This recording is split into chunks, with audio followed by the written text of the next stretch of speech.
Hello అండి. I'm doctor Keerthi. Fertility expert 49 hospital Vizag branch నుంచి మాట్లాడుతున్నాను. సో, ఈరోజు మనం ఐవీఎఫ్ ట్రీట్మెంట్‌లో ఎండోమెట్రియల్ లేయర్ యొక్క ఇంపార్టెన్స్ గురించి తెలుసుకుందాం. సో, చాలామంది పేషెంట్స్ మా ఎండోమెట్రియం లేయర్ సరిగ్గా పెరగడం లేదు. మా ఎండోమెట్రియల్ లేయర్ సరిగా లేదు అని చెప్పి డాక్టర్ అంటున్నారు అని చెప్పి చాలామంది కంగారు పడుతూ ఉంటారు. సో, మెయిన్‌గా ఈ ఎండోమెట్రియం అంటే ఏంటంటే, మనకు బేబీ యొక్క ఇంప్లాంటేషన్ అంటే పిండం అనేది అతుక్కునే లేయర్ అన్నమాట. సో, ఇది కరెక్ట్‌గా ఉన్నప్పుడే మనకి ఐవీఎఫ్‌లో సక్సెస్ రేట్స్ అనేవి యూజువల్‌గా బాగుంటాయి. సో, మీరు ఈ ఎండోమెట్రియల్ లేయర్ మినిమమ్ ఎలా ఉండాలి అంటే, మనకి మినిమమ్ దాని యొక్క మనం టాబ్లెట్స్ పెడతాం యూజువల్‌గా. ఈ టాబ్లెట్స్ పెట్టిన ఎండోమెట్రియల్ లేయర్‌ని మనం పెంచడానికి యూజువల్‌గా మీకు ఐవీఎఫ్‌లో ఒక 2 టైప్స్‌లో చేస్తారు.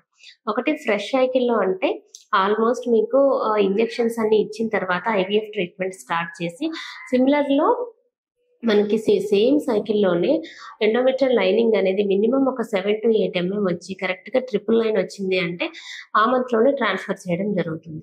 లేదు యూజువల్‌గా 90% ఆఫ్ ద టైమ్ ఏంటంటే ఫ్రోజన్ ఎంబ్రియో ట్రాన్స్‌ఫర్స్ చేస్తూ ఉంటారు కాబట్టి మీకు ఈ ఎండోమెట్రియల్ లైనింగ్ పెరగడానికి కొన్ని హార్మోన్ టాబ్లెట్స్ అనేవి పెట్టడం జరుగుతుంది.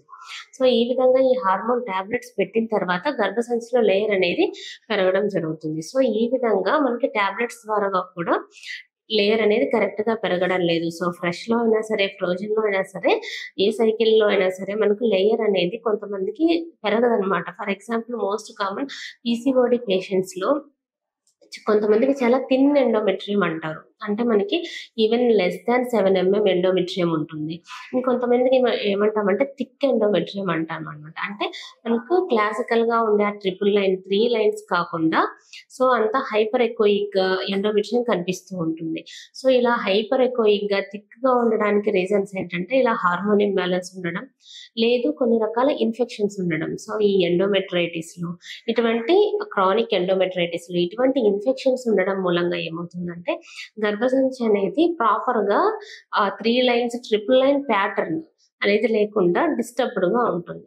సో, ఇటువంటి 2 కేసెస్‌లో అంటే థిన్‌గా ఉన్నా, లేదు కొంచెం ఆ ట్రిపుల్ లైన్ ప్యాటర్న్ కాకుండా డిస్టర్బ్డ్‌గా ఉన్నా కూడా మనకి ఎంబ్రియో ట్రాన్స్‌ఫర్ చేసిన తర్వాత ప్రెగ్నెన్సీ యొక్క సక్సెస్ రేట్స్ అనేవి బాగా తగ్గిపోతాయి. సో, ఇటువంటివి అబ్జర్వ్ చేసినప్పుడు మనం ఒకసారి హిస్టరోస్కోపీ అనే పరీక్ష ద్వారా ఒకసారి మనం వీటిని అంటే యుటరస్ యొక్క లైనింగ్ ఒకసారి మళ్ళీ చూసుకొని దానికి గల ట్రీట్మెంట్ అనేది ఇవ్వడం జరుగుతుంది. సో, మనకి ఇటు గర్భసంచిలో ఇటువంటి ప్రాబ్లమ్స్‌ని మనం ఐవీఎఫ్ ట్రీట్మెంట్‌లో అడ్వైస్ చేసినప్పుడు కొంతమందికి ఏంటంటే ఈ యాంటీబయోటిక్ థెరపీ ద్వారా లేదంటే ఇటువంటి హిస్టరోస్కోపీ ఇటువంటి పరీక్ష ద్వారా వాటిని క్లియర్ చేయడం జరుగుతుంది. Thank you.